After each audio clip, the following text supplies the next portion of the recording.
Hey, what's up, guys? It's Jarrett from AFC North Talk, and we just touched on it a little bit in this week's recap episode. If you haven't watched that already, head over to the main part of the channel. It is up where we recap all four of our team's game: me, Sonny, Ace, and Q. So go and watch that once you're done watching this. But I talked a lot about the Steelers' decision, well, Mike Tomlin's decision to take the keys away from Justin Fields, give him to Russell Wilson. Was on AFC North Talk last week saying it makes no sense to do it when you've got a quarterback who is playing well. And I think it's fair to say that Justin Fields did play well. You look at a lot of the advanced metrics, had a higher EPA than Patrick Mahomes, had a higher success rate than CJ Stroud, higher CPOE than Josh Allen, had more rushing touchdowns at the time than Saquon Barkley. 10 touchdowns, 1 pick.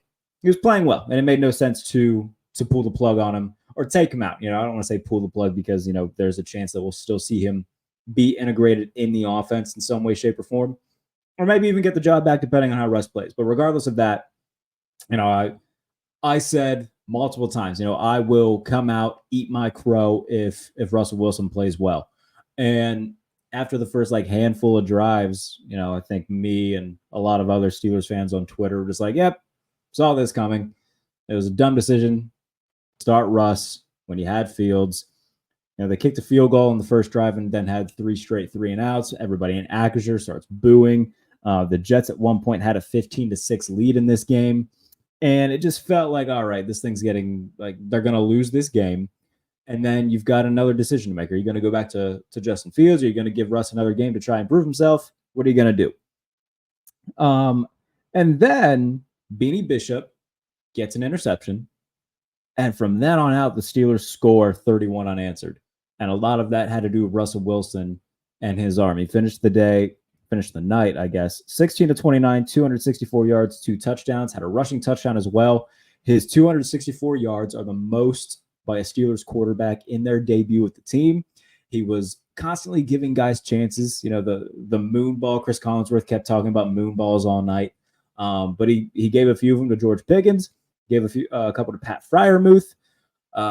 Pickens caught one in the end zone on a fade, which was his first touchdown of the year, Russell Wilson's first touchdown pass as a Steeler. And we saw Najee Harris being able to take advantage of this too because it kept the defense honest, which helped open up holes in the run game. Harris finished with 102 yards on the ground and a touchdown. And guys were just finding ways to get open. I think Arthur Smith caught a really great game as well. There was a play that I highlighted on Twitter where they had Pickens and Austin kind of run like a scissor concept where the intersecting routes prompted Calvin Austin to come wide open in the middle of the field, led to a 36-yard completion. So stuff like this in the passing game, that's kind of what the offense had been missing. It's not to say that Fields played horrible. It is highlighted that he played well, but Russ came in and was very efficient when it came to making the big plays. By my count, there was 7 completions of 15 or more yards. I'd have to go back and see if that is correct. But the point of all of this being that, I thought that the Steelers were going to lose. I thought they were going to fall to 4-3, and that this decision was going to cost them at least one game and maybe, come up biting them in the butt come playoff time. And, at the end of the season when seeding was going to start becoming a factor. And it did the opposite. Wilson played incredibly well, and the offense scored 37 points, which is the most points that they've scored since Ben Roethlisberger retired. And it's the most points that they scored since 2021. I'd have to go back to see the last time they scored this most points in a win, because when they scored this many points in 21, they lost to the Chargers. I want to say the last time they scored this many points in a win would have been in 2020 against Cleveland at home. So you can fact check me on that if that's the case. But now you're going into a game, another primetime game, their third primetime game in 4 weeks, their second in a row, this time on Monday Night Football. So we'll have Troy Aikman, Joe Buck on the call. Now you got to take care of business because they've won 2 consecutive games of blowout fashion. It would be the most Steelers thing in the world for them to lose to a bad Giants team. And when you have an opportunity to go into the bye week and get to 6-2, you got to take advantage of that. Because we saw last year, I mean, they were 6-3 last year, right? And then you lose to the Browns, and then you lose to the Cardinals, and you lose to the Patriots. You lose to a Colts team led by Gardner Minshew. Like, these are games that you got to have, especially when down the stretch you're going to be playing Kansas City. You're going to be playing a Philadelphia team that's loaded with talent. Like, you got to get as many wins as you can get right now so you can, if you drop a game late, it's not going to bite you as hard as it would because you won the games earlier in the year. And look, I think that they're probably going to split the games with Cleveland. I think that at most they'll split the games with Cincinnati. So, I mean, those are at least 2 losses there. So, okay, that's 4 losses.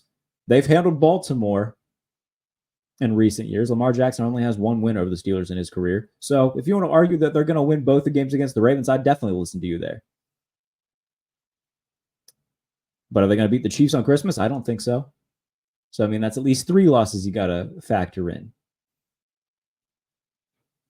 So, at minimum, I think the best case scenario, absolute best case scenario, is somehow they go 12-5. I think they're probably going to drop at least 1 more game in there, so 11-6. So you're going to be a playoff team, but then, okay, what about the division? Because Baltimore's still going to be right there. Maybe Cincinnati claws their way back into it. You got to get every win that you can get, which is why you got to take care of business against the Giants. And sure, a lot of people will say, all right, if they lose, they're still 5-3. Well, there's a big difference between being 6-2 and 5-3, especially when you're going into the bye and then coming off that bye and facing Jaden Daniels and the Washington Commanders. So they got to take care of business now, and they got to go have a Monday night home game where, again, they're wearing the Color Rush uniforms, and everybody loves those. And you look at the numbers when they play in those uniforms, they're historically very good. Tomlin is historically very good on Monday Night Football. Take care of business and win this game. You're playing a bad Giants team against a bad quarterback. Brian Dable came out and said that they're going to be starting Daniel Jones. They only put up 3 points against Philadelphia. The Steelers defense is much better than the Eagles.